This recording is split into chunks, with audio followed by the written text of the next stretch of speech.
짤그랑 묵직한 엽전 꾸러미가 낡은 팻마루 위에 떨어지며 내는 소리는 마치 사람의 뼈가 부러지는 듯한 섬뜩한 파열음과도 같았는데 그 소리에 놀란 촛불마저 위태롭게 흔들리며 방 한가득히 기괴한 그림자를 드리우고 있었다. 칠흑 같은 어둠이 내려앉은 심야. 마을의 개 짖는 소리조차 끊긴 정막 속에서 두 여인이 마주 앉아 있었으니 한 명은 탐욕으로 번들거리는 눈빛을 감추지 못하는 계모 최 씨였고 다른 한 명은 교활한 웃음을 입가에 매단 채 곰방대를 물고 있는 매파 방 씨였다. 최 씨는 떨리는 손길로 돈주머니에 끈을 풀며 그 안에 담긴 은자들을 하나하나 확인했는데 그녀의 손끝은 마치 귀한 보물을 어루만지듯 조심스러웠으나 그 눈동자 속에는 제 자식을 사지로 몰아넣는 어미의 비정함이 서려 있었다. 방 씨는 그런 최 씨의 모습을 흥미롭다는 듯 지켜보며 내뿜는 담배 연기 사이로 비릿한 미소를 흘렸는데 그녀에게 있어 이 거래는 그저 흔하디흔한 장사 중 하나일 뿐이었으나 오늘 밤 오가는 금액은 평범한 혼담의 수준을 훨씬 넘어서는 것이었다. 어떻소? 이 정도면 김부자 댁에서도 섭섭지 않게 쳐준 것 아니요?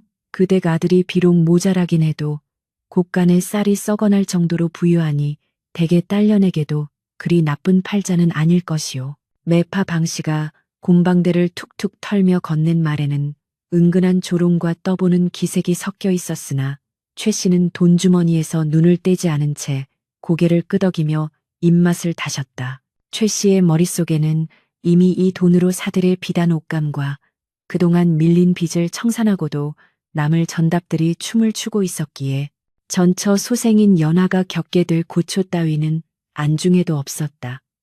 아뇨, 그렇고 말고요. 우리 연하가 복이 터진 게지요. 사지 멀쩡하고 얼굴 반반한 년이 그깟 바보수발 좀 든다고 닳는 것도 아니지 않소? 게다가 김부자 댁에서 이리 큰 돈을 지창금 명목으로 미리 찔러주셨으니 내 그 은혜를 잊지 않고 아이를 잘 달래서 보낼 것이니 염려 마시오. 최 씨의 목소리는 탐욕에 젖어 갈라져 나왔고 방 씨는 그런 최 씨를 보며 혀를 찼으나 두 사람의 이해타산은 이미 완벽하게 맞아떨어진 상태였다. 방 밖에서는 차가운 밤바람이 문풍지를 때리며 윙윙거리는 소리를 내고 있었는데 그 소리는 마치 억울하게 죽은 원혼들의 통곡처럼 들려와 듣는 이의 가슴을 서늘하게 만들었다.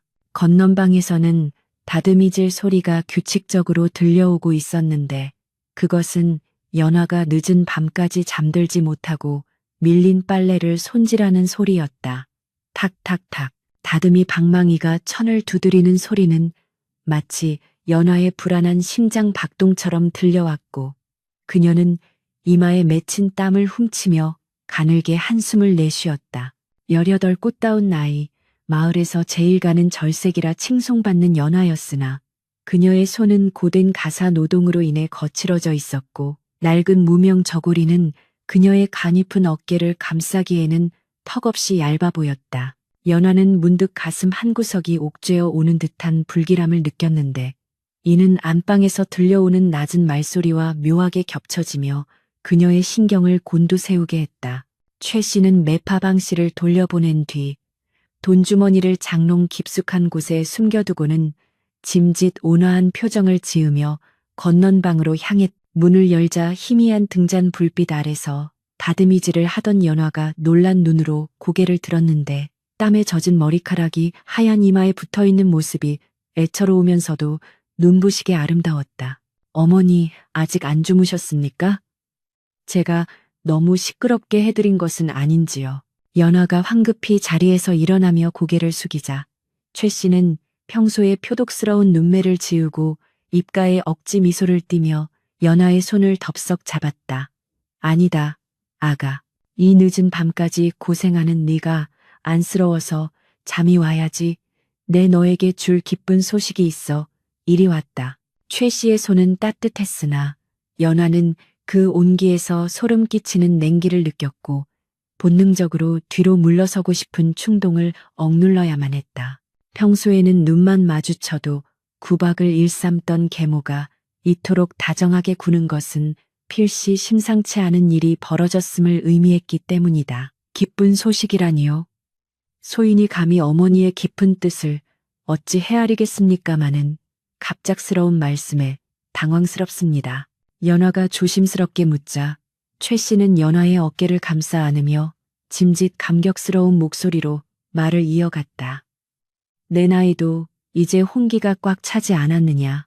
언제까지 이 어미 밑에서 고생만 시킬 수는 없는 노릇이고 마침 이웃 마을에서 아주 좋은 혼처가 들어왔단다.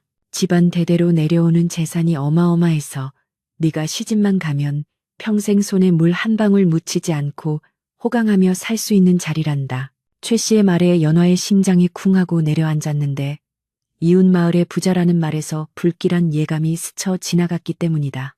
이 근방에서 엄청난 재력을 가진 집안은 딱 한 곳, 김 부자 댁뿐이었으나 그 집 외동아들에 대한 소문은 흉흉하기 그지없었다. 어머니, 혹시 그 혼처가 윗마을 김 부자 댁을 말씀하시는 것입니까? 연화의 목소리가 가늘게 떨려 나오자 최 씨의 눈썹이 꿈틀거렸으나 이내 태연하게 대답했다. 그래, 맞다. 역시 우리 연화가 총명하구나. 김부자 댁 도련님이시다. 인물 좋고 집안 좋고 너를 아주 마음에 들어 하신다는구나.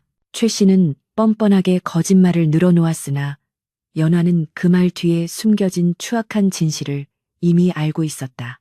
김부자 댁 아들 김달구는 나이가 20이 넘도록 낯놓고 기억자도 모르는 천치에 침을 질질 흘리며 동네 아이들의 놀림감이 되는 바보라는 사실은 삼척동자도 아는 사실이었다. 어머니, 그 댁 도련님은 온전한 분이 아니라고 들었습니다. 어찌 저를 그런 곳으로 보내려 하십니까? 차라리 평생 어머니 곁에서 수발을 들며 살겠습니다. 제발 혼인만은 거두어 주십시오. 연화는 최 씨의 바짓가랑이를 붙잡고 애원하며 눈물을 쏟아냈으나 최 씨의 표정은 순식간에 싸늘하게 굳어버렸다. 이런 배은망덕한 년을 보았나. 내 너를 친딸처럼 키워주고 입혀주었건만 이제 와서 부모가 정해준 혼처를 마다하겠다는 게냐? 사내 대장부가 조금 어수룩할 수도 있지. 그게 무슨 대수라고 이 난리란 말이냐. 최 씨는 연화의 손을 거칠게 뿌리치며 버럭 소리를 질렀는데 그 목소리에는 서리빨 같은 도끼가 서려 있었다. 연화는 바닥에 내동댕이 쳐진 채 서러운 울음을 토해냈으나 최 씨는 아랑곳하지 않고 말을 이어갔다. 이미 사주단자도 오갔고 날짜도 잡혔다. 이번 달 보름이다. 네가 죽기 살기로 반대해봤자 소용없다. 만약 네가 도망이라도 친다면 병져 누워있는 네 아비 약값은 누가 될 것이며 이 집안 빚은 또 어찌할 것이냐. 네, 아비가 저승에 가서도 눈을 감지 못하게 하고 싶으냐. 최 씨는 연화의 가장 약한 부분인 병든 아버지를 들먹이며 협박을 가했고 이는 연화의 가슴에 비수처럼 꽂혔다. 연화는 숨이 턱 막히는 고통 속에서 멍하니 허공을 응시했는데 낡은 천장 위로 거미줄이 얽혀있는 모습이 마치 자신의 처지처럼 느껴져 비참함을 더했다. 아버지는 몇 년째 원인 모를 병으로 자리에 누워 계셨고 집안의 실권은 이미 계모 최 씨에게 넘어간 지 오래였다. 연화가 아무리 발버둥 쳐봐야 이 집안에서 그녀를 도와줄 사람은 아무도 없었고 병든 아버지를 볼모로 잡힌 이상 그녀에게 선택권이란 존재하지 않았다. 어머니, 제가 팔려가는 것입니까? 그 많은 지참금을 받고 저를 그댁에 넘기시는 것입니까? 연화가 젖은 눈으로 최 씨를 올려다보며 묻자 최 씨는 움찔하는가 싶더니 이내 표독스러운 얼굴로 쏘아붙였다. 팔려가다니 말버릇이 그게 뭐냐. 다 너 잘 살라고 하는 짓이다. 가난한 선비놈한테 시집가서 평생 굶주리느니 바보 신랑이라도 부잣집 안방마님이 되는 게 100배 1000배 낫지 않으냐. 잔말 말고 혼례 준비나 해라. 최 씨는 판이 방을 나가버렸고 문이 닫히는 소리는 마치 감옥의 철문이 닫히는 소리처럼 육중하게 울려 퍼졌다. 홀로 남겨진 연화는 다듬이 돌 위에 엎드려 소리 죽여 오열했는데 그녀의 눈물은 차가운 돌 위로 떨어져 얼룩을 남겼다. 창호지 너머로 희미하게 밝아오는 새벽빛은 그녀에게 희망이 아닌 절망의 시작을 알리는 신호탄과도 같았다. 바보에게 시집가서 평생을 수발들며 살아야 한다는 끔찍한 미래보다 자신을 돈 몇 푼에 팔아넘긴 계모의 비정함과 그것을 묵인할 수밖에 없는 자신의 무력함이 더욱 뼈저리게 다가왔다. 연하의 머릿속에는 돌아가신 친어머니의 다정했던 얼굴이 스쳐 지나갔고 그럴수록 사무치는 그리움과 원망이 뒤섞여 가슴을 쥐어뜯게 만들었다. 어머니, 어찌 저를 두고 먼저 가셨습니까? 저더러 이 지옥 같은 세상에서 어찌 살라고. 연하의 슬픈 독백은 새벽 바람에 흩어져 허공으로 사라졌고 아무런 대답도 들려오지 않는 정막만이 그녀를 감싸 안을 뿐이었다. 다음 날부터 집안은 혼례 준비로 분주해졌으나 연하에게는 그 모든 과정이 마치 자신의 장례식을 준비하는 것처럼 느껴졌다. 최 씨는 매파 방 씨와 수시로 드나들며 예단이며 혼수를 점검하느라 입이 귀에 걸려 있었고 마을 사람들은 쑥덕거리며 연하를 동정하거나 비웃었다. 즉, 저 고운 것이 바보한테 시집을 간다지. 계모 등살에 못 이겨 팔려가는 게지. 그래도 김부자 댁이면 돈방석에 앉는 거니 팔 잡힌 거 아닌가? 우물가 아낙네들의 무심한 말들은 바람결에 실려 연하의 귀에 꽂혔고 그녀는 수치심에 고개를 들 수조차 없었다. 연하는 바늘에 찔려 피가 맺히는 줄도 모르고 밤새도록 홀레복에 술을 놓았는데 붉은 비단 위로 떨어진 핏방울은 마치 그녀의 운명을 예고하는 불길한 징조처럼 붉게 번져나갔다. 혼례를 사흘 앞둔 밤, 연하는 몰래 아버지의 방을 찾았는데 앙상하게 마른 아버지는 기침을 토해내며 잠들어 있었다. 연하는 아버지의 거친 손을 잡고 하염없이 눈물을 흘리며 작별 인사를 고했다. 아버지, 불효녀 연하는 이제 떠납니다. 부디 건강하시고 오래오래 사십시오. 제가 비록 바보에게 시집가지만 그곳에서 죽지 않고 살아남아 아버지 약값은 꼭 대겠습니다. 의식이 흐릿한 아버지는 연하의 울음소리에 잠시 눈을 떴으나 초점 없는 눈동자로 허공을 응시하다 다시 깊은 잠에 빠져들 뿐이었다. 연하는 아버지의 머리맡에 놓인 물그릇을 갈아들이고 조용히 방문을 닫고 나왔는데 등 뒤로 느껴지는 아버지의 얕은 숨소리가 그녀의 발목을 잡는 듯하여 몇 번이고 뒤를 돌아봐야만 했다. 마침내 혼례 당일이 밝아왔고 연하의 집 앞마당은 아침 일찍부터 김부자 댁에서 보낸 가마꾼들과 구경꾼들로 북적거렸다. 최 씨는 화려한 비단 옷을 차려입고 손님들을 맞이하느라 정신이 없었고 연화는 방 안에서 늙은 수모의 도움을 받아 연지 곤지를 찢고 있었다. 거울 속에 비친 자신의 모습은 화려하게 치장되어 있었으나 눈동자는 생기를 잃은 채 죽은 물고기의 눈처럼 탁하게 흐려져 있었다. 아가, 울지 마라. 화장 지워진다. 여자가 팔자는 뒤웅박 팔자라지 않느냐. 가서 잘 살면 그만이다. 수모가 위로한답시고 건넨 말은 오히려 연하의 상처를 후벼 파는 칼날이 되었고 그녀는 입술을 꽉 깨물어 터져나오는 울음을 삼켰다. 밖에서 신랑 입장을 외치는 소리가 들려오지 않는 것으로 보아 신랑은 오지 않고 가마만 보낸 모양이었다. 이는 신부를 물건 취급하는 처사였으나 최 씨는 오히려 바보 신랑이 와서 난동 부리는 것보다 낫다며 안도의 한숨을 내쉬었다. 연화가 방문을 열고 나오자 마당에 모인 사람들의 시선이 일제히 그녀에게 쏠렸다. 붉은 화롯을 입은 연화의 자태는 눈이 부시게 아름다웠으나 그 표정이 너무나도 비장하여 보는 이들을 숙연하게 만들었다. 연화는 팻마루에 서서 정든 집을 마지막으로 둘러보았는데 마당 한 구석에 피어난 민들레꽃 한 송이가 유독 눈에 밟혔다. 척박한 땅에서도 기어이 꽃을 피워낸 저 민들레처럼 자신 또한 그 낯설고 두려운 곳에서 살아남을 수 있을까. 연화는 가마꾼이 내린 가마 앞에 섰고 최 씨가 다가와 짐짓 눈물을 훔치는 시업을 하며 그녀의 등을 떠밀었다. 잘 가거라. 가서 부모 걱정은 말고 네 서방님 잘 모시거라. 그 가식적인 목소리에 연화는 마지막으로 최 씨를 노려보았고 그 서늘한 눈빛에 최 씨는 순간 흠칫하며 뒷걸음질 쳤다. 연화가 몸을 숙여 비좁은 가마 안으로 들어가는 순간 덜컹거리며 가마 문이 닫혔고 세상과의 단절이 시작되었다. 출발 하는 외침과 함께 가마가 허공으로 떠올랐고 연화의 몸도 함께 휘청거렸다. 가마꾼들의 발소리가 멀어지는 집을 뒤로하고 앞으로 나아갈 때마다 연화는 뱃멀미를 하듯 속이 울렁거렸다. 작은 창으로 들어오는 흙먼지와 땀 냄새, 그리고 멀리서 들려오는 풍물패 소리는 그녀의 정신을 혼미하게 만들었다. 이제 돌이킬 수 없는 강을 건넜다는 절망감이 그녀를 짓눌렀으나 어둠 속에서 주먹을 꽉 쥐며 연화는 맹세했다. 절대 이대로 무너지지 않으리라. 짐승 같은 계모에게 팔려가지만 내 운명까지 팔아넘기지는 않으리라.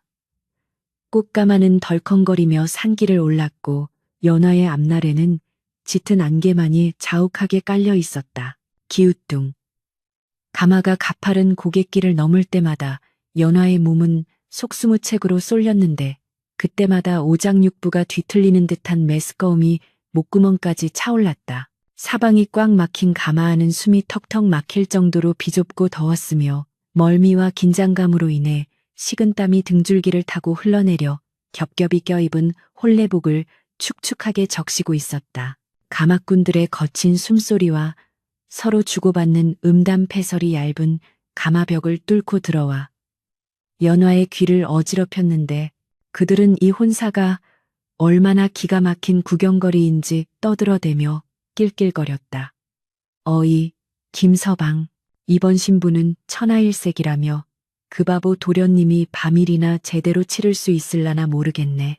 킬킬거리는 웃음소리가 비수처럼 날아와 연화의 가슴을 후벼 팠지만 그녀는 입술을 깨물며 소리 없는 비명을 삼킬 뿐이었다. 덜컹거리는 가마의 진동은 마치 그녀를 지옥으로 실어 나르는 수레바퀴에 굴러가는 소리처럼 들렸고 연화는 무릎 위에 놓인 다홍치마를 쥐어뜯듯 움켜쥐며 어지러운 정신을 붙잡으려 애썼다. 고개를 넘자 이웃마을의 전경이 보이지는 않았으나 공기의 냄새가 달라진 것을 느낄 수 있었는데 풋풋한 흙내음 대신 기름진 음식 냄새와 왁자지껄한 소음이 바람을 타고 밀려왔다. 김부자 댁의 위세는 마을 어귀에서부터 느껴졌는데 길가에 늘어선 구경꾼들의 웅성거림이 파도처럼 가마를 덮쳤다. 아이고, 신부가 왔다. 저 가마 안에 든 색시가 그렇게 곱다지. 불쌍해서 어쩌나. 제 발로 호랑이 굴도 아니고 바보 굴로 들어가니 원. 동정 섞인 한탄과 호기심 어린 탄성이 뒤섞여 들려오자 연화는 수치심에 얼굴이 화끈거려 견딜 수가 없었다. 마치 도살장에 끌려가는 소가 된 기분이 이럴까. 수많은 눈동자가 가마의 작은 창을 뚫고 자신의 알몸을 훑어보는 듯한 불쾌감이 온몸을 감쌌다. 가마가 땅에 닿는 둔탁한 소리와 함께 신부 내리시오 라는 수모의 외침이 들렸고 연화는 떨리는 다리에 힘을 주며 천천히 몸을 일으켰다. 가마문이 활짝 열리자 눈을 찌를 듯한 햇살이 쏟아져 들어왔고 연화는 잠시 현기증을 느끼며 휘청거렸다. 수모의 부축을 받아 땅을 딛는 순간 눈앞에 펼쳐진 광경은 그야말로 별천지였다. 으리으리한 기와집은 끝이 보이지 않을 정도로 넓었고 마당에는 색색의 천막과 산해진 미가 차려진 상들이 즐비했으나 연화의 눈에 그 모든 풍요로움은 그저 자신을 가두기 위한 화려한 감옥의 장식품으로만 보였다. 그리고 마당 한가운데 붉은 관복을 입고 덩그러니 서 있는 한 사내가 시야에 들어왔다. 그가 바로 자신의 남편이 될 김달구였는데 20살이 넘은 청년의 몸을 하고 있었으나 그 눈빛은 갓난아기처럼 흐릿하고 초점이 없었다. 값비싼 비단 옷은 침으로 얼룩져 있었고 입은 반쯤 벌어진 채 해벌쭉 웃고 있는 모습이 기괴하기 짝이 없었다. 연화는 숨이 턱 막히는 충격에 발을 뗄 수조차 없었으나 수모가 억지로 등을 떠미는 바람에 비틀거리며 그 앞으로 나아갔다. 색시다. 색시 예쁘다. 히히. 달구는 연화를 보자마자 손뼉을 치며 펄쩍펄쩍 뛰기 시작했는데 그 모습이 마치 새 장난감을 얻은 어린아이와 다를 바가 없었다. 그는 예법도 무시한 채 연하에게 달려들어 족두리를 만지려 했고 당황한 하인들이 그를 뜯어말리느라 혼례청은 순식간에 아수라장이 되었다. 도련님, 이러시면 안 됩니다. 점잖게 계셔야지요. 늙은 유모가 달구의 소매를 잡아당기며 애원했으나 달구는 막무가내로 몸을 비틀며 괴성을 질러댔다. 놔, 색시 만질 거야. 반짝반짝한 거 만질 거야. 그 꼴을 지켜보던 하객들 사이에서는 킥킥거리는 비웃음과 혀를 차는 소리가 터져 나왔고 연하는 고개를 깊이 숙인 채 붉게 달아오른 얼굴을 감출 수밖에 없었다. 화려한 홀레복 속에 감춰진 그녀의 몸은 수치심으로 사시나무 떨듯 떨리고 있었고 눈앞이 캄캄해져 금방이라도 쓰러질 것만 같았다. 안채의 대청마루에는 김부자 내외가 근엄한 표정으로 앉아 있었으나 그들의 눈빛에는 초조함과 민망함이 역력했다. 김부자는 헛기침을 하며 좌중을 진정시키려 애썼고 안방마님은 부채로 얼굴을 가린 채 차마 아들의 추태를 보지 못하겠다는 듯 고개를 돌리고 있었다. 그들에게 있어 이 혼례는 가문의 대를 잇기 위한 성스러운 의식이 아니라 사고뭉치 아들을 떠맡길 번듯한 보모를 드리는 절차에 불과했다. 연하는 그들의 시선에서 어떠한 환영이나 따뜻함도 느낄 수 없었고 오로지 돈을 주고 사온 물건을 감정하는 듯한 냉랭한 평가만을 감지할 수 있었다. 수모의 도움으로 겨우 초래청에 선 연하는 맞절을 하기 위해 손을 올렸으나 신랑 달구는 절을 하는 대신 바닥에 엎드려 기어다니는 개미를 구경하느라 정신이 없었다. 도련님, 절을 하셔야지요. 집례자가 다급하게 외쳤지만 달구는 개미다, 개미라고 소리치며 연화의 치마폭 속으로 기어 들어오려 했다. 어머, 저걸 어째. 하객들 사이에서 경악 섞인 비명이 터져 나왔고 연화는 소스라치게 놀라 뒷걸음질 쳤다. 하인들이 황급히 달려들어 달구를 끌어냈고 달구는 바닥에 드러누워 발버둥을 치며 울음을 터뜨렸다. 으앙, 색시가 나 싫어해. 나 집에 갈래. 혼례식장은 순식간에 난장판이 되었고 엄숙해야 할 혼례는 한편에 저질스러운 희극으로 전락하고 말았다.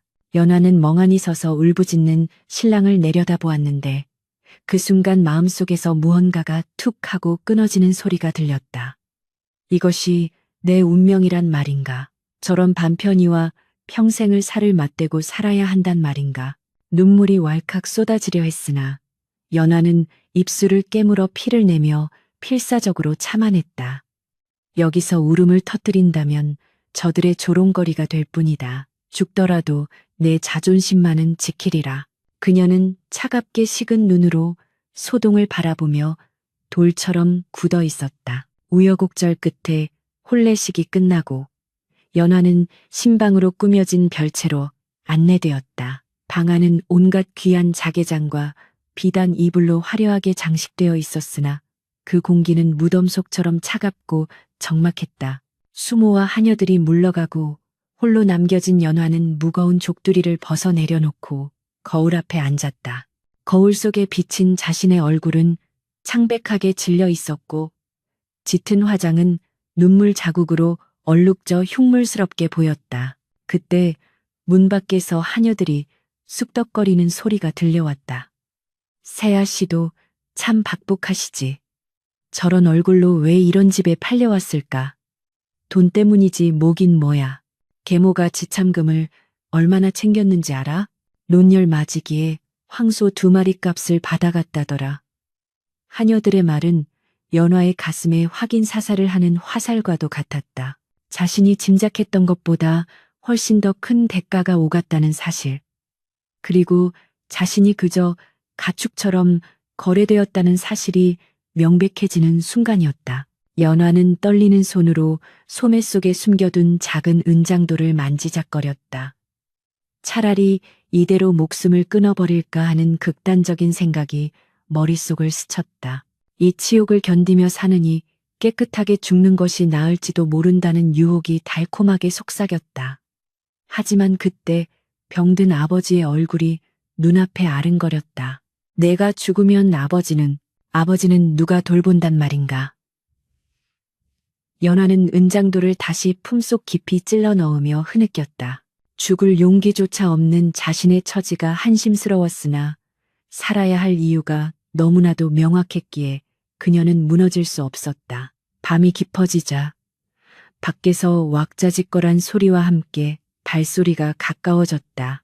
신랑을 신방에 들여보내는 모양이었다. 도련님, 들어가세요. 예쁜 색시가 기다립니다. 하인의 목소리에 이어 문이 벌컥 열렸고 술 냄새와 음식 냄새를 풍기며 달구가 비틀거리며 들어왔다. 색시다. 내 방에 색시 있다. 달구는 방문을 닫을 생각도 하지 않고 연화에게 다가와 침을 흘리며 웃었다. 연화는 본능적으로 몸을 움츠리며 뒤로 물러났으나 등 뒤는 차가운 벽이었다. 달구의 눈빛은 욕망이라기보다는 호기심에 가까웠으나 성인 남성의 완력을 지닌 그가 어떻게 돌변할지 모른다는 공포가 연화를 짓눌렀다. 밖에서는 짓궂은 동네 청년들이 문구멍을 뚫고 훔쳐보려 킬킬거리는 소리가 들려왔다. 어이, 김도련님, 옷고름부터 풀어야지.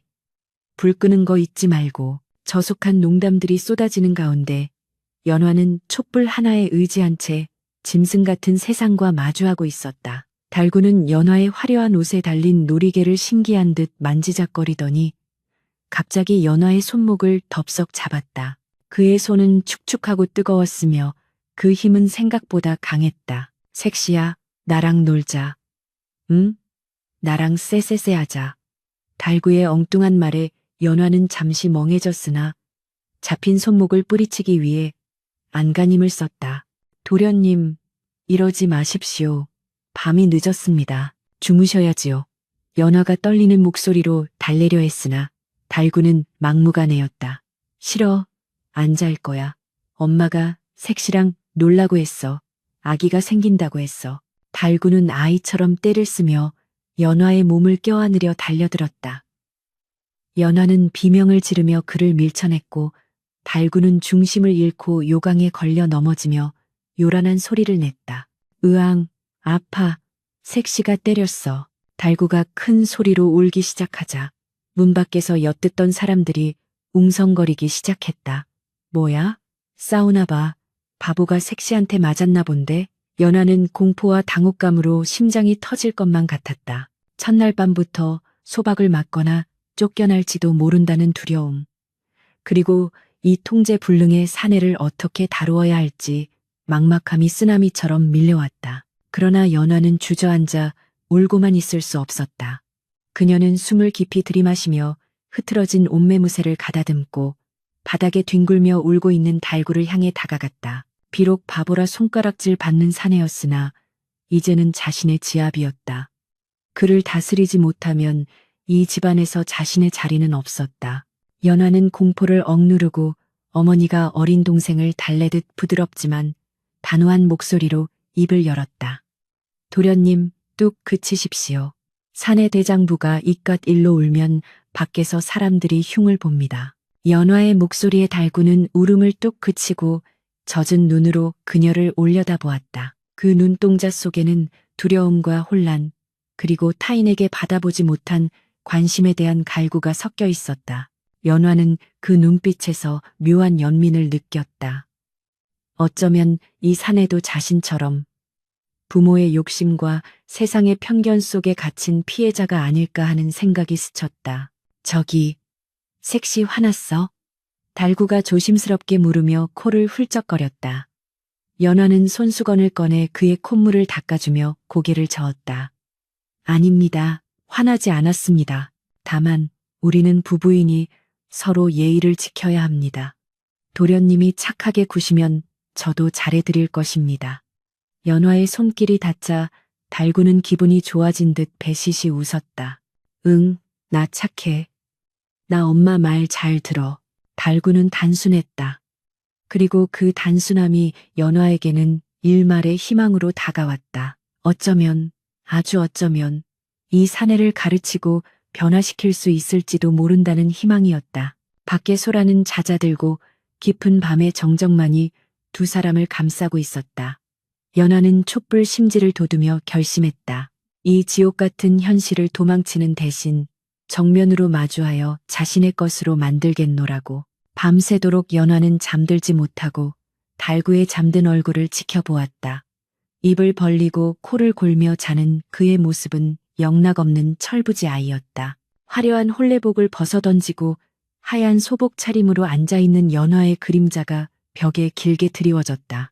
내일 아침이 밝으면 시부모에게 문안 인사를 드려야 하고 하인들의 텃세와 마을 사람들의 시선을 견뎌내야 할 것이다. 하지만 연화의 눈빛은 더 이상 가마를 탈 때처럼 흔들리지 않았다. 그녀는 이제 김 부자 댁의 며느리이자 바보 김달구의 아내로서 새로운 전쟁을 시작할 준비를 마친 전사와도 같았다. 창호지 너머로 희미하게 닭 울음소리가 들려오기 시작했고 연화의 길고 긴 첫날 밤은 그렇게 지나가고 있었다. 어둠이 걷히고 찾아올 아침은 그녀에게 또 다른 시련을 안겨줄지 모르나 그녀는 더 이상 혼자가 아니었다. 그녀의 곁에는 그녀가 지키고 이끌어야 할 세상에서 가장 모자라지만 가장 순수한 한 남자가 누워 있었다. 꽃기호. 새벽을 가르는 닭에 붙이는 소리가 정적을 깨뜨리자 신방의 문 밖에서는 벌써부터 하인들의 분주한 발소리와 쑥덕거리는 기색이 역력했다. 김부자 댁 하인들은 간밤에 새색시가 바보 신랑의 등살에 못 이겨 야반도주를 했거나 혹은 신랑이 요강을 엎어 방안이 난장판이 되었으리라 짐작하며 내기를 걸고 있었다. 그러나 조심스럽게 문이 열리고 모습을 드러낸 연화의 자태는 그들의 예상을 보기 좋게 빗나갔으니 그녀는 흐트러짐 없는 단정한 쪽진 머리에 옥색 저고리를 말끔하게 차려입은 모습이었다. 연화의 얼굴에는 지난밤의 공포와 눈물 자국 대신 서리빨 같은 결기가 서려 있었고 그녀의 뒤로는 곤히 잠든 달구의 평온한 숨소리만이 들려올 뿐이었다. 밤새 한숨도 자지 못한 연화는 붉게 충혈된 눈을 감추려 고개를 숙이는 대신 오히려 꼿꼿하게 허리를 펴고 마당을 쓸고 있던 마당쇠를 향해 나직하지만 위험 있는 목소리로 첫마디를 떼었다. 세수대야에 따뜻한 물을 받아 오너라. 서방님께서 곧 기침하실 것이다. 물을 떠온 하녀는 방안을 훔쳐보고는 입을 다물지 못했는데 평소 같으면 이불에 지도를 그리고 옷가지를 찢어 발겨 놓았을 달구가 마치 갓난아기처럼 이불을 꼭 덮고 얌전하게 자고 있었기 때문이었다. 연화는 하녀의 무례한 시선을 눈빛으로 제압하며 물러가게 한 뒤 조용히 달구의 어깨를 흔들었다. 서방님, 일어나실 시간입니다. 날이 밝았습니다. 달구는 부스스 눈을 뜨더니 낯선 여인이 자신의 머리맡에 앉아있는 것을 보고 화들짝 놀라 뒷걸음질 쳤으나 이내 어젯밤의 기억을 떠올리고는 배시시 웃었다. 색시다. 예쁜 색시다. 헤헤, 섹시한 도망갔네. 달구의 천진난만한 웃음이 아침 햇살 속에 부서지자 연화는 가슴 한구석이 찡해옴을 느꼈다. 이 사내는 바보가 아니라 그저 아무도 제대로 돌보지 않아 자라지 못한 아이일 뿐이었다. 연화는 물수건을 짜서 달구의 눈곱 낀 얼굴을 정성스럽게 닦아주기 시작했다. 차가워, 싫어, 안 씻을 거야. 달구가 고개를 저으며 떼를 쓰자 연화는 단호하게 그의 손을 잡았다. 서방님, 오늘 아버님과 어머님께 문안 인사를 드려야 합니다. 꼬질꼬질한 모습으로 가시면 저까지 꾸중을 듣습니다. 제가 서방님을 멋쟁이, 도련님으로 만들어 드릴 테니 가만히 계십시오. 멋쟁이라는 말에 귀가 솔깃해진 달구는 얌전해졌고 연화는 그의 헝클어진 머리카락을 빗겨 상투를 틀고 침이 묻은 낡은 옷 대신 빳빳하게 풀먹인 새도포를 입혔다. 옷고름을 메어주는 연화의 손끝이 달구의 가슴에 닿자 달구는 간지러운 듯 몸을 비틀면서도 연화에게서 풍기는 은은한 비누 냄새에 취해 킁킁거렸다. 말끔하게 단장을 마친 달구의 모습은 놀라울 정도로 훤칠했다. 멍한 눈빛만 아니라면 어디 내놔도 손색 없는 양반집 교수의 자태였기에 연화는 잠시 그 모습에 넋을 잃고 바라보았다. 보십시오. 서방님은 본래 이렇게 잘생긴 분이십니다. 연화가 거울을 보여주자 달구는 자신의 모습이 낯선 듯 거울 속을 멍하니 들여다보며 오, 나야, 이게 나야 하고 중얼거렸다. 안채 대청마루에는 김부자 내외가 아침상을 받아놓고 근심 어린 표정으로 앉아 있었다. 며느리가 첫날 밤을 견디지 못해 소박 맞거나 도망치는 사태를 우려하던 참이었다. 그때 방문이 열리고 연화가 달구를 앞세워 들어오자 두 노인의 눈이 휘둥그레졌다. 평소라면 뛰어들어와 밥상부터 엎거나 반찬을 손으로 집어먹었을 아들이 뒷짐을 지고 의젓하게 걸어 들어와 자리에 앉는 것이 아닌가. 비록 걸음걸이가 다소 어색하고 눈동자는 여전히 불안하게 흔들리고 있었으나 깨끗한 의복과 단정한 용모는 난생 처음 보는 것이었다. 연화는 달구 옆에 다소곳이 앉아 큰 절을 올렸다. 아버님, 어머님, 밤새 평안하셨습니까? 며느리 연화. 문안 여쭙니다. 그녀의 목소리는 옥쟁반에 굿을 굴러가듯 청아했고 절을 하는 자태는 기품이 넘쳐 흘렀다.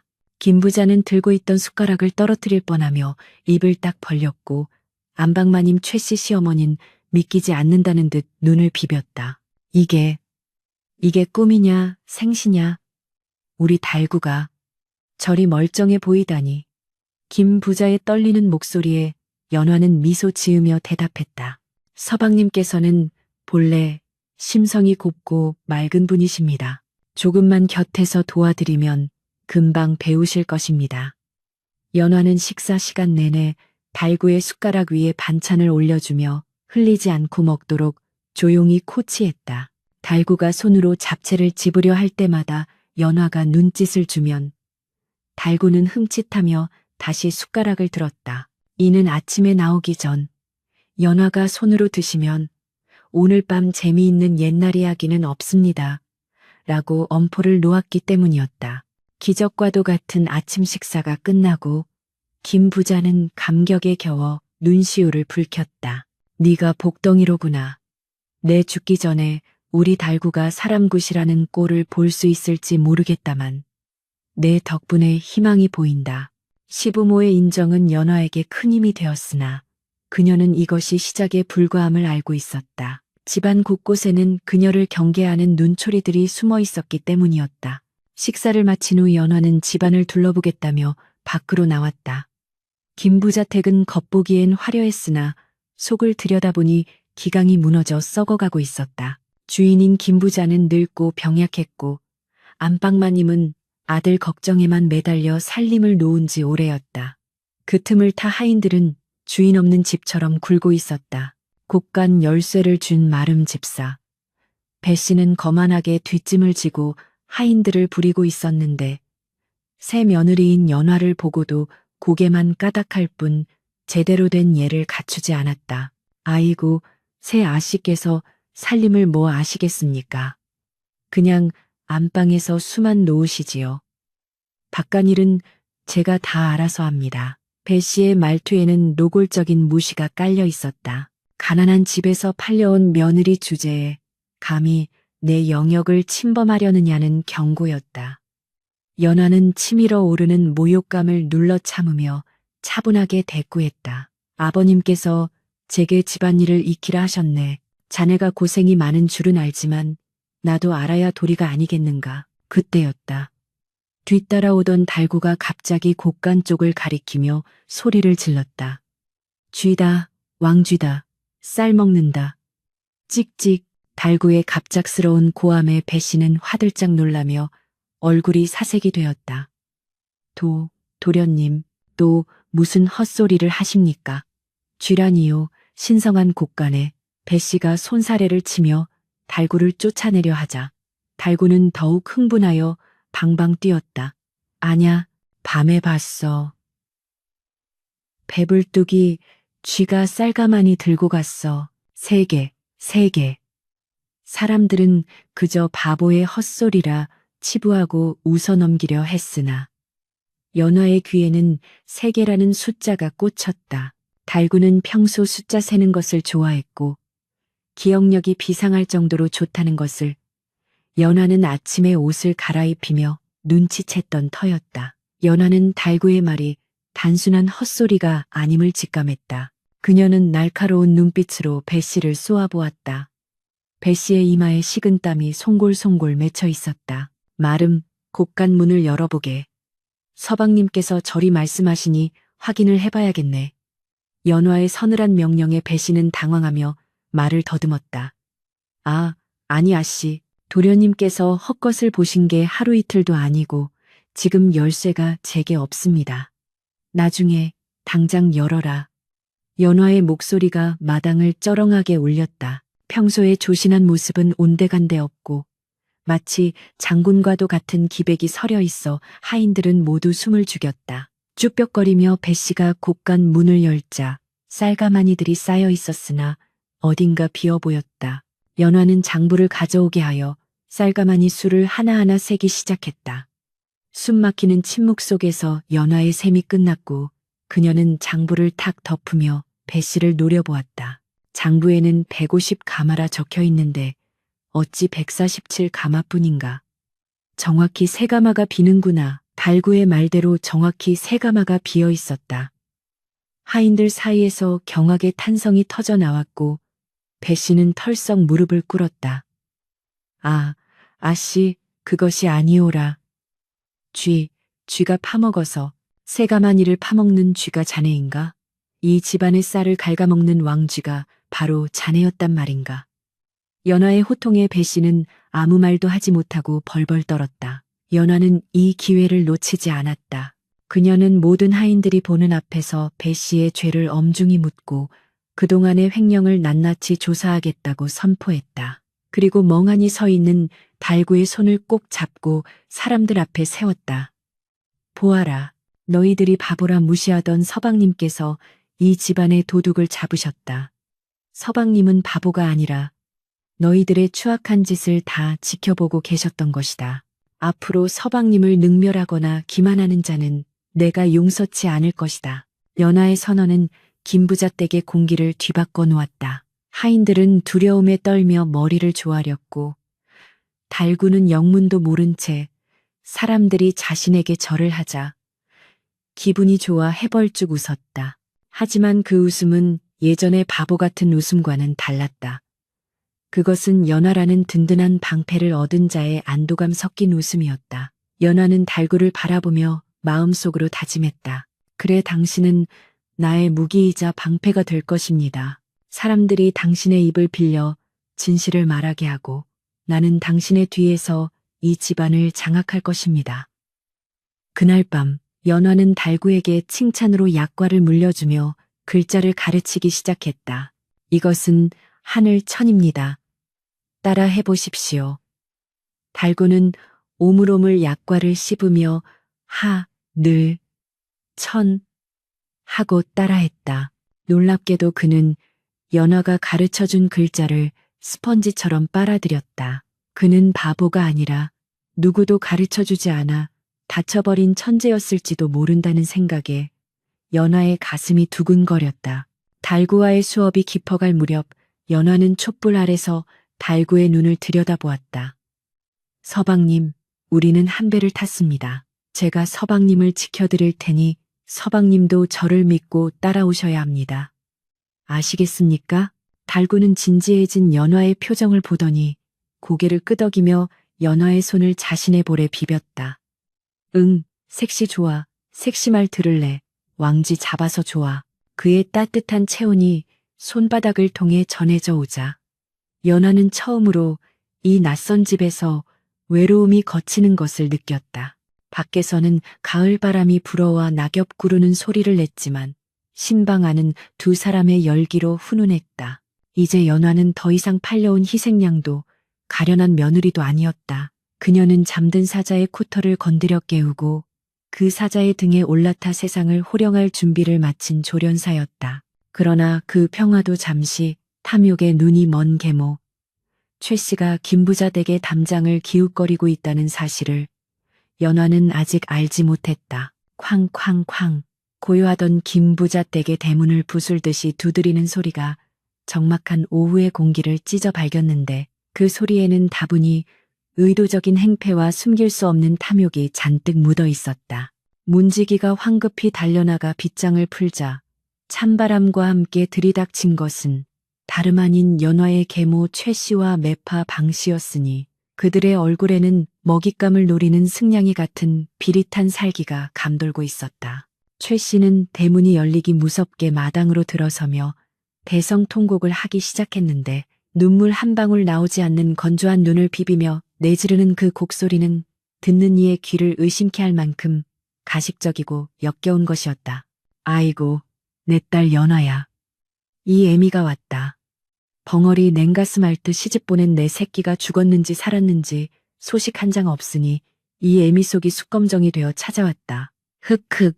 최 씨의 날카로운 고함 소리에 안채에 있던 김부자 내외와 하인들이 놀라 뛰쳐나왔고 평화롭던 집안은 순식간에 난장판이 되었다. 최 씨는 속으로 쾌재를 불렀으니 그녀의 계산대로라면 연하는 바보 신랑에게 시달리다 못해 도망쳤거나 아니면 병이 들어 다 죽어가고 있어야 마땅했기 때문이었다.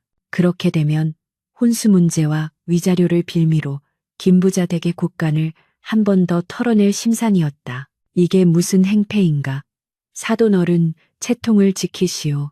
김부자가 지팡이를 짚고 호통을 쳤으나 최 씨는 아랑곳하지 않고 바닥에 퍼질러 앉아 땅을 치며 악을 썼다. 채통은 무슨 얼어 죽을 채통입니까? 금지옥엽 키운 내 딸을 바보한테 팔아넘기다시피 보내놓고 몇 달이 지나도록 친정의 발걸음 한 번 안 시키는 법이 어디 있습니까? 내 딸이 이 집 귀신이 된 게 아니라면 당장 내 눈앞에 데려오시오. 안 그러면 관아에 고발이라도 할 테니. 최 씨의 막무가내식 협박에 김부자의 얼굴이 불그락푸르락해졌고 곁에 있던 매파방 씨는 부채로 입을 가리고 교활한 눈빛을 번뜩이며 거들었다. 아이고 대감마님, 모정이라는 게 본래 그런 거 아니겠습니까? 따님이 혹여 잘못되기라도 했으면 어쩌나 노심초사하시어 이리 달려오신 겁니다. 섭섭지 않게 노잣돈이라도 좀 쥐어 보내시면 조용히 물러갈 것을. 방 씨의 말이 끝나기도 전에 안채 쪽에서 서늘하고도 위험 있는 목소리가 들려왔다. 누가 잘못되었다는 말씀이십니까, 어머니? 그 목소리는 차분했으나 마치 얼음장 밑을 흐르는 급류처럼 강렬한 힘이 실려 있었다.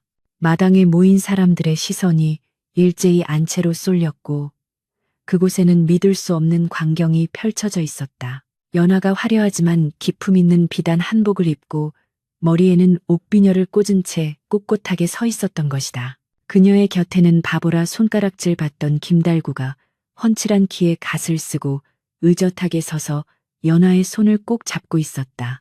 최 씨와 방 씨의 눈이 튀어나갈 듯 커졌고 입이 떡 벌어져 다물어지지 않았다. 꾀죄죄하고 비참한 몰골을 예상했던 것과 달리 연하는 그야말로 부잣집 안방마님의 태가 완연했기 때문이었다. 연하는 천천히 계단을 내려와 최 씨 앞에 섰는데 그 눈빛이 어찌나 서슬퍼런지 최 씨는 저도 모르게 엉덩이를 뒤로 뺐다. 연화야? 네가 살아있었느냐? 최 씨가 말을 더듬자 연하는 싸늘한 미소를 지으며 대답했다. 살아있다마다요. 어머니께서는 제가 죽기를 바라셨나 봅니다. 그래야 또다시 이 댁에 와서 제 목숨값을 흥정할 수 있을 테니까요. 연하의 정곡을 찌르는 말에 최 씨의 얼굴이 붉어졌으나 그녀는 이내 표정을 바꾸고 뻔뻔하게 나섰다. 인연이 애미를 보자마자 하는 말버릇이 그게 뭐냐. 나는 네가 걱정돼서. 그래, 네가 잘 살고 있다니 다행이다만 친정아비 병구안할 약값 한 푼 안 보내는 불효녀가 세상에 어디 있느냐. 네가 여기서 호의호식할 때 네 아비는 굶어 죽어가고 있다. 최 씨는 다시금 병든 아버지를 인질로 삼아 연하를 압박하려 들었다. 예전 같으면 그 말에 기가 죽어 눈물을 흘렸을 연하였으나 지금의 그녀는 달랐다. 그녀는 이미 사람을 시켜 몰래 친정의 약재와 쌀을 보내고 있었고 그 물건들을 최 씨가 중간에서 가로채 도박판과 치장거리로 탕진했다는 사실까지 파악하고 있었다. 약값이라 하셨습니까? 제가 지난달에 인편으로 보낸 산삼과 녹용, 그리고 쌀 5가마니는 다 어디로 갔습니까? 연화의 추궁에 최 씨의 눈동자가 흔들렸다. 뭐, 보냈다니? 나는 구경도 못했다. 네가 배달꾼을 잘못 썼겠지. 최 씨가 오리발을 내밀자 연하는 곁에 서 있던 달구를 바라보았다. 달구는 연하와 눈을 맞추더니 주머니에서 꼬깃꼬깃한 종이 한 장을 꺼내 펼쳐 보였다. 그것은 연하가 보낸 물품을 최 씨가 수령했다는 확인증이었는데 그를 모르는 최 씨가 무심코 찍어준 지장이 선명하게 찍혀 있었다. 장모님, 이거 장모님 손가락 도장 맞지요?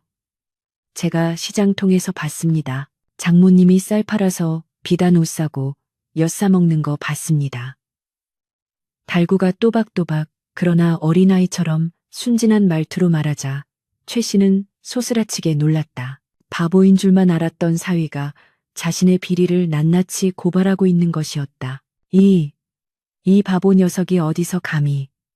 최 씨가 당황하여 달구에게 손찌검을 하려 들자 김 부자가 지팡이로 바닥을 내리치며 호통을 쳤다. 멈추시오. 내 아들에게 손끝 하나라도 댔다간 관아에 넘겨 곤장을 치게 할 것이오. 김 부자의 위세에 눌린 최 씨는 주춤거렸으나 이대로 물러설 수는 없다는 듯 마지막 발악을 시작했다. 좋소, 물건은 받았다 칩시다. 하지만 내 딸을 이리 훌륭하게 키워 보냈는데 사돈댁에서 보낸 지참금이 너무 적어 억울해서 왔소. 애초에 약속한 금액의 반도 안 되지 않소. 우리 연화 몸값이 그 정도밖에 안 된단 말이오? 최 씨는 적반하장으로 나오며 매파 방 씨에게 눈짓을 보냈다. 방 씨 역시 이 판국의 한몫 챙겨야겠다는 생각에 맞장구를 쳤다. 그렇습니다. 대감마님, 제가 중간에서 다리 놓을 때 분명 논15 마지기 값을 주시기로 했는데 실제로는 10 마지기 값도 안 들어왔습니다. 이는 명백한 사기 혼인입니다. 김 부자는 어이가 없어 말문이 막혔다. 그는 분명히 방 씨를 통해 엄청난 액수의 돈과 폐물을 보냈기 때문이었다. 무슨 소리냐. 내 분명 논 20 마지기 값에 해당하는 은자를 방 씨 자네에게 주어 보냈거늘. 분위기가 험악해지자 연화가 앞으로 나섰다. 아버님, 잠시만 기다려 주십시오. 이 문제는 제가 밝혀내겠습니다. 연화는 달구의 귀에 대고 무언가를 속삭였고 달구는 고개를 끄덕이며 방 씨에게 다가갔다. 방 씨는 덩치 큰 달구가 다가오자 겁을 집어먹고 뒷걸음질 쳤다. 달구는 방 씨의 냄새를 킁킁 맡더니 코를 쥐며 말했다.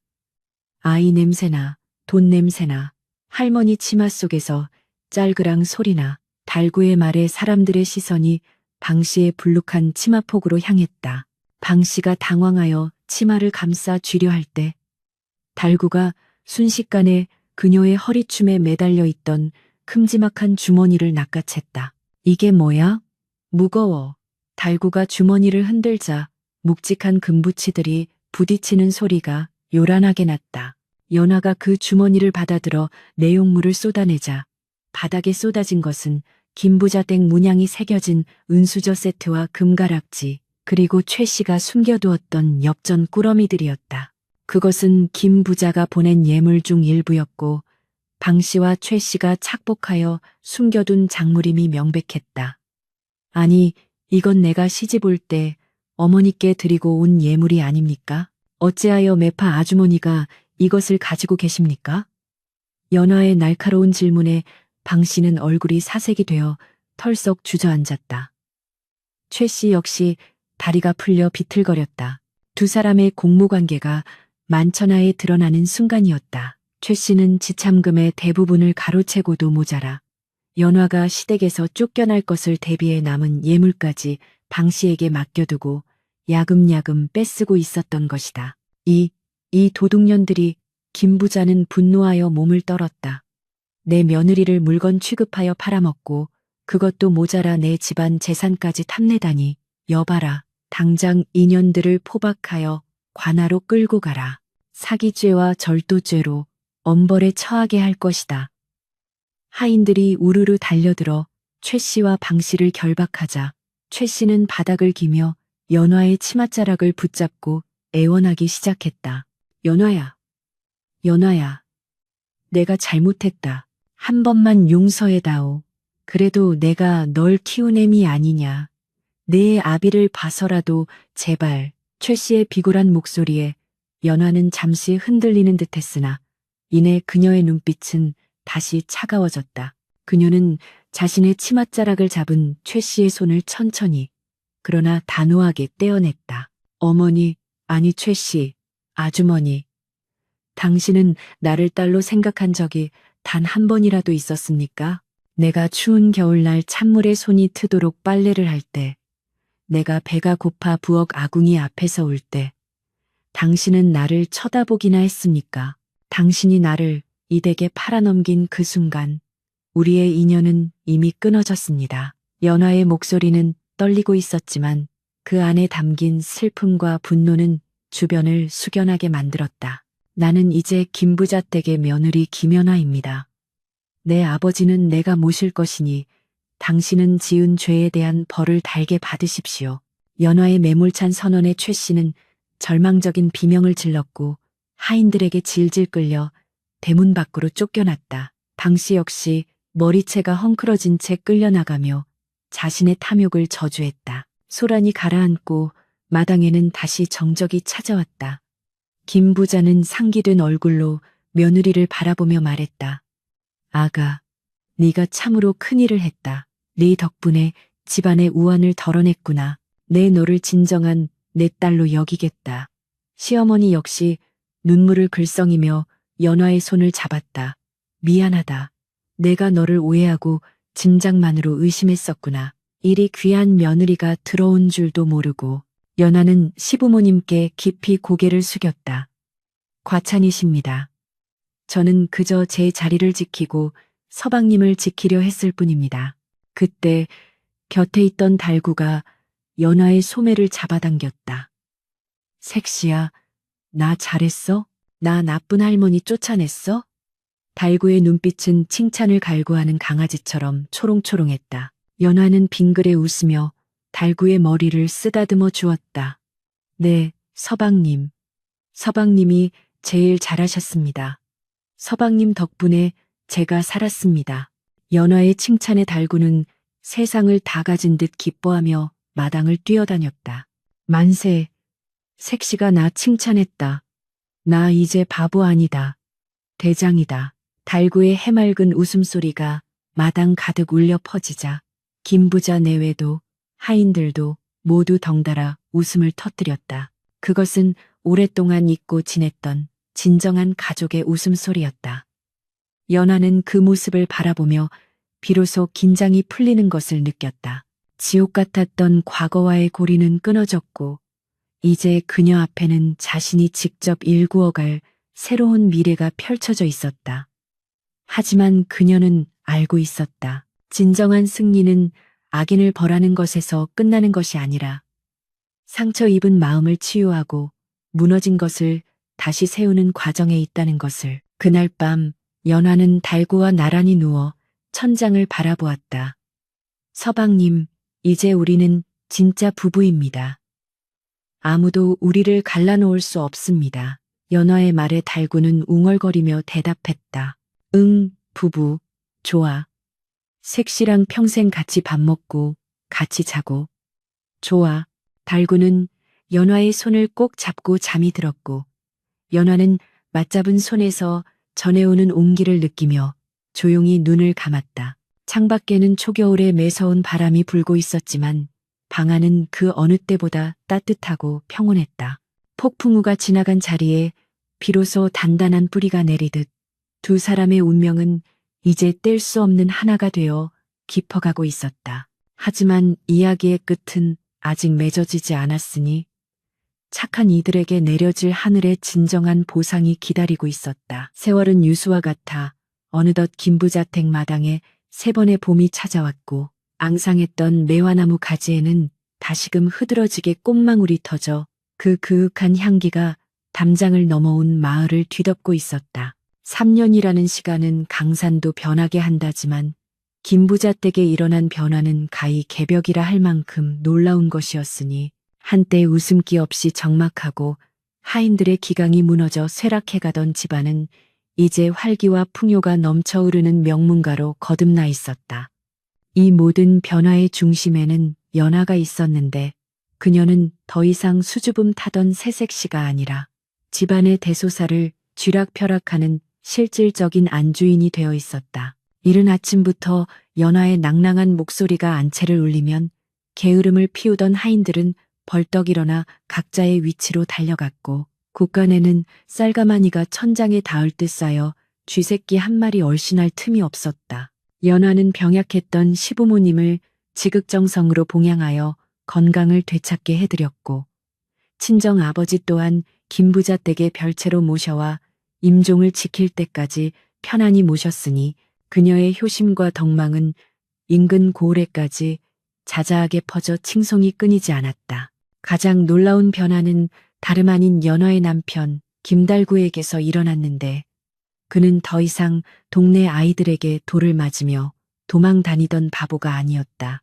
연화는 지난 3년간 달구를 포기하지 않고 끈질기게 가르치고 보살폈는데 그를 가르쳐 천자문을 떼게 한 것은 물론이고 사람을 대하는 법과 감정을 조절하는 법을 인내심을 갖고 훈육했다. 달구는 비록 타고난 천성이 단순하고 어수룩한 면이 남아 있었으나 연화의 노력 덕분에 사리 분별을 할 줄 알게 되었고 무엇보다 타인의 아픔에 공감할 줄 아는 따뜻한 심성을 가진 청년으로 성장했다.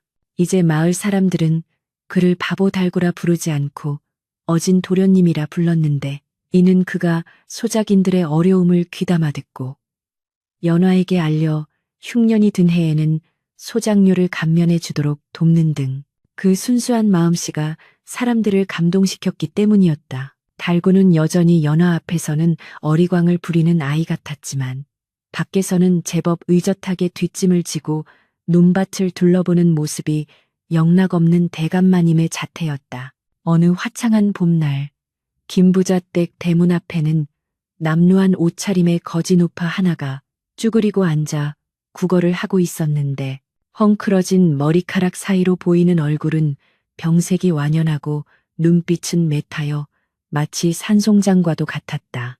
지나가던 하인이 혀를 차며 먹다 남은 주먹밥 한 덩이를 던져주자 노파는 허겁지겁 그것을 주워 먹으며 연신 굽신거렸다. 고맙습니다. 날이 복 받으실 겁니다. 그때 대문이 활짝 열리며 화려한 가마 한 채가 나오려 하자 노파는 황급히 길가로 비켜서며 고개를 조아렸다. 가마의 문이 살짝 열리고 그 안에서 단아하고 기품 있는 여인이 밖을 내다보았는데 그녀는 바로 연화였다. 연화는 길가에 웅크린 노파와 눈이 마주쳤고 순간 그녀의 눈동자가 흔들렸다. 그 비참한 몰골의 노파는 다름 아닌 계모 최 씨였던 것이다.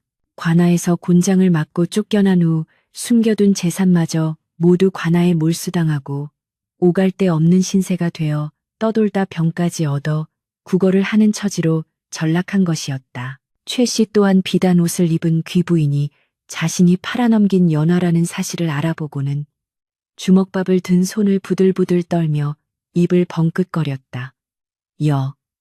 연화야. 쉰 목소리가 목구멍에서 쇳소리처럼 흘러나왔으나 최 씨는 차마 연화에게 다가갈 엄두를 내지 못했다. 자신의 지난날의 악행이 얼마나 끔찍했는지 뼈저리게 느끼고 있었고 지금 연화가 누리는 저 눈부신 행복 앞에 자신의 초라한 모습이 너무나도 부끄럽고 참담했기 때문이었다.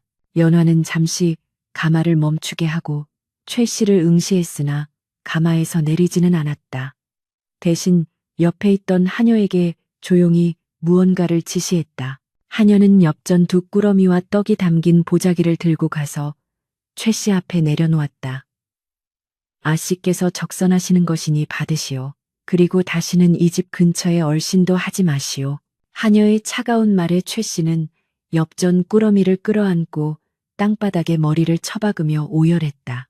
그것은 감사의 눈물이 아니라 늦은 후회와 회한으로 점철된 피눈물이었다. 연화는 다시 가마문을 닫았고 가마꾼들의 우렁찬 구령소리와 함께 멀어져 갔다. 악인에게 내리는 가장 큰 형벌은 자신이 짓밟으려 했던 사람이 가장 높이 비상하는 모습을 그저 진창 속에서 올려다보게 만드는 것이었다. 그의 늦가을 김 부자 댁에는 또 하나의 경사가 났으니 바로 연화가 건강한 사내아이를 출산한 것이었다. 응애, 응애, 힘찬 울음소리가 안채를 가득 메우자 밖에서 초조하게 기다리던 김 부자와 달구는 얼싸안고 덩실덩실 춤을 추었다. 아들이다. 우리 집안의 대를 이을 손자가 태어났다. 김 부자는 기쁨에 겨워 하인들에게 큰 잔치를 열라 명했고 마을 사람들은 떡과 술을 나눠 먹으며 김 부자 댁의 경사를 축하했다. 달구는 방으로 뛰어들어가 땀에 젖어 누워있는 연화의 손을 잡고 엉엉 울음을 터뜨렸다. 색시야, 아파? 많이 아파? 내가 미안해. 으앙, 아이 아빠가 되어서도 여전히 눈물이 많은 달구의 모습에 연화는 피로도 잊은 채 미소를 지었다. 서방님, 울지 마십시오. 기쁜 날입니다. 우리 아이 좀 안아보세요. 달구가 조심스럽게 핏덩이 아들을 안아들자 아기는 거짓말처럼 울음을 그치고 아비를 빤히 쳐다보았다. 그 작은 생명을 품에 안은 달구의 얼굴에서 장난기는 사라지고 비로소 한 가장으로서의 책임감과 벅찬 감동이 피어올랐다. 달구는 아기를 안고 마루로 나가 하늘을 우러러보며 외쳤다.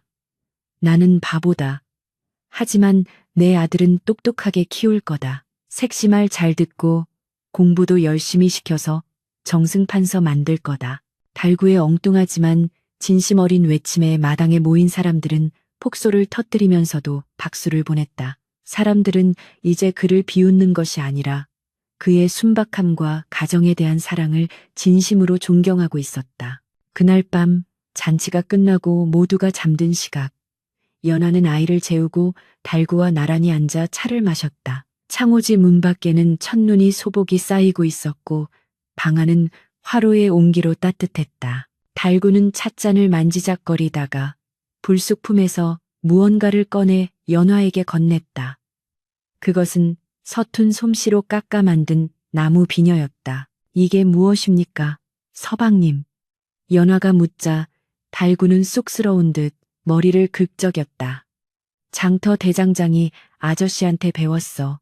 색시 주려고. 색시 머리에 꽂으면 예쁠 것 같아서. 연화는 투박하지만 정성이 가득 담긴 나무 비녀를 받아들고는 목이 메어 말을 잇지 못했다. 값비싼 옥비녀나 금비녀보다 이 나무 비녀야말로 세상에서 가장 귀한 선물이었다. 연화는 달구에게 몸을 기대며 속삭였다. 서방님, 고맙습니다. 저는 이 세상에서 가장 행복한 여자입니다.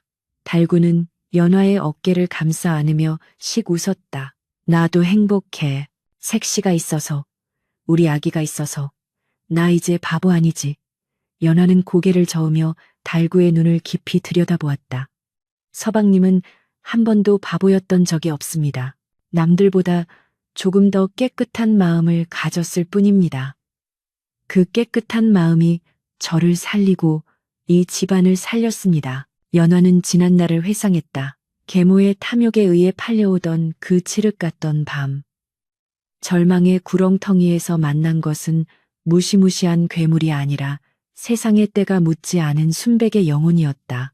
사람들은 겉모습만 보고 달구를 바보라 손가락질했지만 진정 어리석은 자들은 돈과 욕심에 눈이 멀어 천륜을 저버린 계모와 매파 같은 인간들이었다. 지혜란 단순히 글을 많이 알고 셈을 잘하는 것이 아니라 사람의 마음을 얻고 지키는 데 있음을 연화는 달구를 통해 배웠다. 그녀가 흘린 눈물과 인내의 시간들은 결코 헛되지 않아 이제는 튼튼한 뿌리가 되어 거목으로 자라나고 있었다. 세월이 흘러 김달구와 연화 부부의 이야기는 전설처럼 후대에 전해졌으니 사람들은 그들을 일컬어 바보 신랑과 평강공주의 재림이라 불렀다.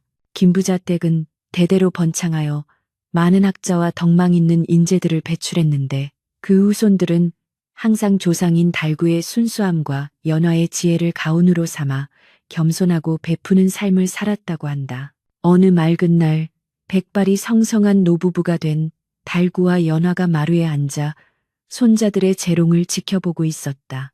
달구는 여전히 연화의 손을 꼭 잡고 있었고 연화의 얼굴에는 온화한 미소가 번져 있었다. 색시야, 우리 다음 생에도 또 만나자. 그때는 내가 더 똑똑하게 태어나서 색시 고생 안 시킬게. 달구의 말에 연화는 고개를 저으며 대답했다. 아닙니다, 영감. 저는 지금 이대로의 영감이 좋습니다. 다시 태어나도 저는 당신의 아내가 되어 당신의 그 고운 마음밭에 꽃을 피우며 살 것입니다. 바람이 불어와 마당의 꽃잎을 흩날리니 두 사람의 모습은 마치 한 폭의 그림처럼 아름답게 어우러졌다. 탐욕은 패망을 부르고 진심과 사랑은 기적을 만든다는 평범하지만 위대한 진리를 남긴 채 그들의 이야기는 따스한 봄햇살 속으로 녹아들어갔다. 고난 끝에 피어난 행복은 그 어떤 보석보다 찬란하게 빛나고 있었으니 이것이야말로 하늘이 착한 이들에게 내리는 진정한 축복이 아니겠는가. 강산이 한번 변하고도 남을 10여 년의 세월이 흐른 뒤 김부자 댁의 기와지붕 위에는 더욱 짙푸른 이끼가 내려앉아 고택의 깊이를 더하고 있었으나 그 안에서 흘러나오는 온기는 예전보다 훨씬 더 뜨겁고 활기찼다. 마당 한가운데 자리 잡은 느티나무는 그 풍성한 가지를 넓게 드리워 집안을 굽어 살피고 있었는데 그 그늘 아래서는 이제 갓 소년의 티를 벗기 시작한 총명한 눈빛의 아이가 책을 읽고 있었다. 그가 바로 연화와 달구 사이에서 태어난 외동아들 명수였다. 이름처럼 맑고 빼어난 용모를 지닌 명수는 어릴 적부터 하나를 가르치면 열을 깨우치는 신동으로 소문이 자자하여 인근 서당 훈장님들의 사랑을 독차지하고 있었다. 하지만 완벽해 보이는 이 소년의 가슴 한구석에는 남모를 그늘이 하나 자리 잡고 있었으니 그것은 바로 세상 사람들이 자신의 아버지를 두고 수근거리는 바보라는 꼬리표였다. 어느 늦은 봄날 서당 마당에는 훈훈한 바람과 함께 학동들의 글 읽는 소리가 낭낭하게 울려 퍼지고 있었다. 하늘천, 따지, 거물현, 누루황. 그러나 수업이 끝나고 쉬는 시간이 되자 양반집 자제들 특유의 짓궂은 장난기가 발동하기 시작했다. 이웃마을 최진사댁 아들인 칠복이가 짐짓 거드름을 피우며 명수에게 다가와 툭 말을 던졌다. 이복의 명수, 자네는 어찌 그리 글을 잘 읽는가? 자네 부친께서는 낯 놓고 기역자도 모르신다던데 혹시 자네 머리는 모친을 닮고 몸뚱이만 부친을 닮은 게 아닌가? 칠복의 비아냥거리는 말투에 주변 학동들이 킬킬거리며 웃음을 터뜨렸다. 명수는 붓을 쥐고 있던 손에 힘을 주어 손가락 마디가 하얗게 질렸으나 짐짓 태연한 척하며 먹을 가는데 열중했다. 그만하게 부모님을 두고 농을 하는 것은 선비의 도리가 아닐세. 명수가 점잖게 타이르자 약이 오른 칠복은 한술 더 떠 깐족거리기 시작했다. 도리? 하하하. 바보 아들 입에서 도리라는 말이 나오니 지나가던 개가 웃겠구나. 내 아비가 예전에 우리 집 마당에서 개미랑 대화한다고 엎드려 있었다는 걸 온 동네가 다 아는데 그게 사람이 할 짓이냐. 짐승이나 다름없지. 그 순간 명수의 인내심을 붙들고 있던 끈이 툭 하고 끊어졌다. 명수는 벌떡 일어나 벼루에 담긴 시커먼 먹물을 칠복의 얼굴에 끼얹어 버렸다. 악, 내 눈, 이게 무슨 짓이야. 칠복이 비명을 지르며 나뒹굴었고 서당은 순식간에 아수라장이 되었다. 명수는 분을 이기지 못하고 씩씩거렸으나 마음속 깊은 곳에서는 아버지에 대한 원망과 수치심이 독버섯처럼 피어오르고 있었다. 왜 나는 저런 아버지 밑에서 태어나 이런 모욕을 당해야 하는가? 어머니는 어찌하여 저런 분을 지아비로 섬기며 사시는가? 그날 저녁 김부자댁 사랑방에는 무거운 침묵이 감돌고 있었다. 소식을 들은 최진사가 노발대발하여 하인들을 대동하고 찾아와 마당에서 고래고래 소리를 지르고 있었기 때문이었다. 이놈 김달구, 내 놈 아들이 내 귀한 자식 눈을 멀게 할 뻔했다. 당장 나와서 무릎 꿇고 빌지 못할까. 연화는 안채에서 급히 나와 최진사를 달래려 했으나 최진사의 기세는 험악하기 그지없었다. 명수는 고개를 푹 숙인 채 마루 끝에 무릎을 꿇고 앉아 있었는데 두 주먹을 꽉 쥔 채 입술을 깨물고 있었다. 자신이 사고를 친 것은 맞으나 아버지를 모욕한 그들에게 사과하고 싶지는 않았다. 그때 방문이 열리고 달구가 엉거주춤한 자세로 걸어 나왔다. 세월이 흘러 눈가에 주름이 잡히고 수염이 거뭇하게 났지만 그 선한 눈매와 어수룩한 표정은 여전했다. 아이고, 칠복이 아버님 오셨습니까? 화가 많이 나셨네요. 얼굴이 홍시처럼 빨개요. 달구가 칠복의 아버지인 최진사를 보며 해맑게 웃으며 던진 첫마디였다. 그 엉뚱한 말에 최진사는 기가 막혀 말문이 막혔고 지켜보던 명수는 수치심에 얼굴이 화끈거려 쥐구멍이라도 찾고 싶은 심정이었다. 아, 아버지, 제발 가만히나 계시지. 최진사는 헛기침을 하며 삿대질을 했다. 이보게, 자네 아들이 내 아들에게 먹물을 끼얹었네. 내 아들이 맹인이 될 뻔했단 말일세. 자식 교육을 어떻게 시킨 건가. 달구는 그제야 사태의 심각성을 깨달은 듯 눈을 동그랗게 뜨고 명수와 칠복이를 번갈아 보았다. 그리고는 칠복이 앞으로 다가가더니 소매 안에서 꼬깃꼬깃한 무언가를 꺼냈다. 그것은 잘 말린 곶감이었다. 아이고, 아팠지. 칠복아 미안해. 우리 명수가 손이 미끄러졌나 봐. 이거 먹어. 아주 달아. 호랑이도 이거 주면 안 잡아먹는데. 달구는 칠복의 먹물 묻은 얼굴을 자신의 비단 소매로 벅벅 닦아주며 곶감을 손에 쥐어주었다. 칠복이는 당황하여 얼떨결에 곶감을 받아들었고 최진사는 그 어이없는 광경에 맥이 탁 풀려버렸다. 천하의 남봉꾼도 웃는 낯에 침 못 뱉는다는데 세상 물정 모르는 아이처럼 진심으로 미안해하며 곶감을 내미는 달구에게 더 이상 화를 내기가 민망해진 것이었다. 참, 나원 참, 이보게, 김서방, 자네는 정말. 최진사는 허탈한 웃음을 지으며 뒷머리를 긁적였다. 달구의 순수함이 팽팽하던 분노의 끈을 녹여버린 것이었다. 칠복이 아버님, 죄송합니다. 제가 명수를 더 잘 가르치겠습니다. 그리고 칠복이가 명수한테 바보 아들이라고 해서 명수가 화난 거래요. 저 바보 맞는데 명수는 바보 아들 아니에요. 명수는 똑똑해요. 그러니까 칠복이한테 명수 놀리지 말라고 해주세요. 네, 달구가 칠복의 손을 잡고 간곡하게 부탁하자 최진사의 얼굴이 붉게 달아올랐다. 자신의 아들이 먼저 원인 제공을 했다는 사실을. 달구는 그 어떤 비난이나 분노 없이 그저 사실로서 담담하게 그러나 뼈아프게 지적한 것이었다. 최진사는 헛기침을 몇 번 하더니 슬그머니 칠복의 손을 잡고 물러섰다. 뭐, 아이들끼리 싸우면서 크는 거지. 내 아들 녀석도 잘한 건 없으니 이만 가보겠네. 곶감은 잘 먹겠네. 최진사가 돌아가고 마당에 정적이 흐르자 명수는 참았던 눈물을 터뜨리며 소리쳤다. 아버지, 왜 그러셨습니까?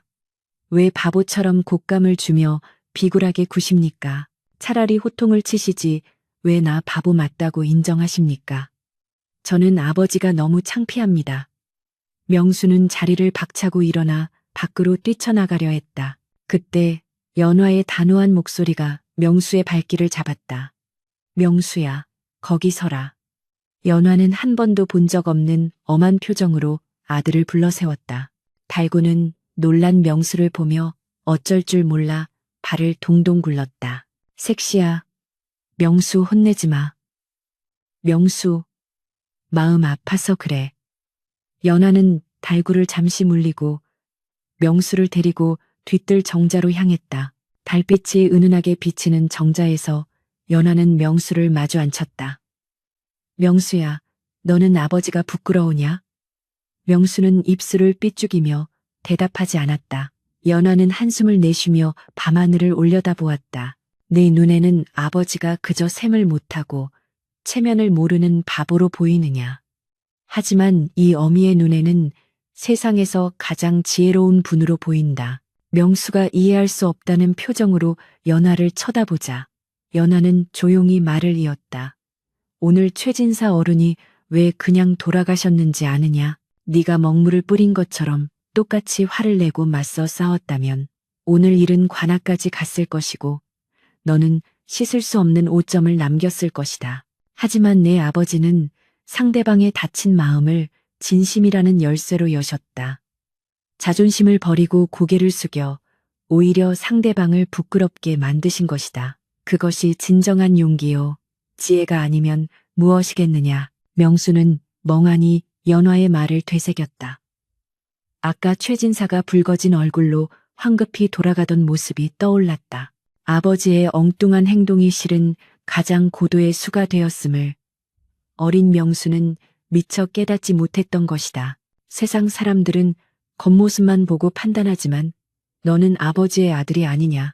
아버지의 가슴 속에 있는 태산 같은 사랑과 맑은 영혼을 보지 못한다면 내가 아무리 많은 책을 읽어 학식이 높아진다 한들 진정한 선비가 될 수 없을 것이다. 연화의 따끔한 충고에 명수의 눈에서 굵은 눈물방울이 뚝뚝 떨어졌다. 그는 아버지의 다름을 틀림으로 여기고 부끄러워했던 자신이 너무나도 작게 느껴졌다. 그 시각 달구는 부엌에서 몰래 훔쳐온 누룽지를 들고 명수의 방 앞을 서성이고 있었다. 아들이 저녁도 굶고 우는 것이 걱정되어 안절부절 못하고 있는 것이었다. 명수가 눈물을 훔치고 터덜터덜 걸어오자 달구는 반색하며 달려갔다. 명수야, 배고프지? 이거 먹어. 엄마 몰래 가져왔어. 바삭바삭해. 달구가 내미는 누룽지에서는 고소한 냄새와 함께 아버지의 투박한 사랑 냄새가 났다. 명수는 그 누룽지를 받아들고 와락 달구의 품에 안겼다. 아버지, 죄송해요. 제가 잘못했어요. 아버지는 바보 아니에요. 세상에서 제일 멋진 분이세요. 명수가 흐느끼며 말하자 달구는 영문도 모른 채 명수의 등을 토닥거렸다.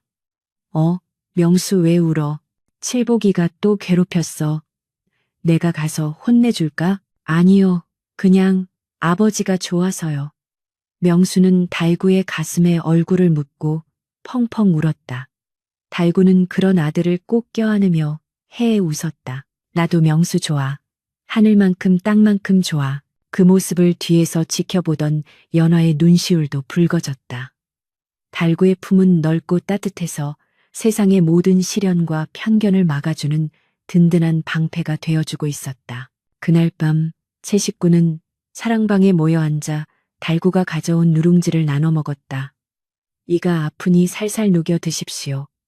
연화가 달구에게 말하자 달구는 내 이 튼튼해 호두도 깐다 하며 으스댔고 명수는 그런 아버지를 보며 처음으로 환하게 웃었다.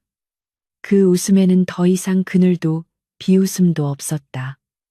오직 존경과 사랑만이 가득할 뿐이었다. 세월은 다시 흘러 명수는 장성하여 과거에 급제하였고 임금님 앞에서 치르는 전시에서 장원을 차지하여 금이 환영하였다.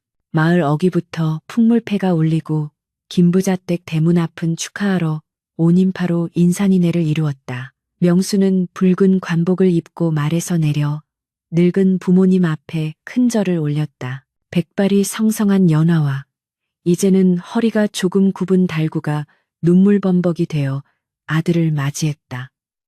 아버지, 어머니, 소자, 부모님의 은혜로 이 자리에 섰습니다.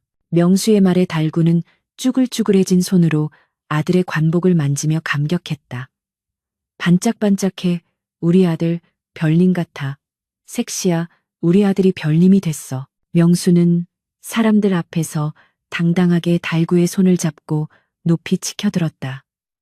여러분, 저를 낳아주시고 길러주신 제 아버님, 김달구 어르신입니다. 비록 그를 모르시고 세상 물정에는 어두우시나 저에게 사람을 사랑하는 법과 진심을 전하는 법을 가르쳐 주신 이 세상 최고의 스승이십니다. 장원 급제자의 입에서 나온 뜻밖의 고백에 마을 사람들은 숙연해졌다가 이내 우레와 같은 박수를 보냈다. 달구는 부끄러운 듯 연화의 등 뒤로 숨으려 했지만 얼굴에는 세상을 다 가진 듯한 미소가 번져 있었다. 그날 밤 잔치가 끝나고 고요해진